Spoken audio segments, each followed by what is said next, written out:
Sa pagmimina, umulan man o umaraw, ay tuloy pa rin ang kayod para magkapera. Ganyan ang tema sa aming sistema sa pagmimina dito sa aming probinsya.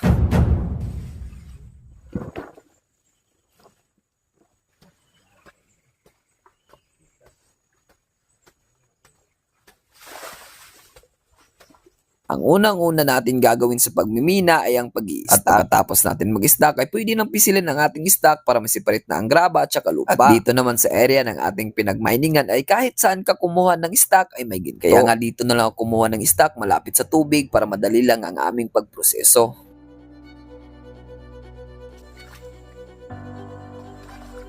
At maraming nababasa kong komento na marami palang ginto dyan, bakit kayo mahirap? Bakit ba raw maraming nakikipagsapalaran dito sa atin papunta ng Maynila o kaya nag-OFW kung maraming ginto dito sa ating area at sa ating probinsya?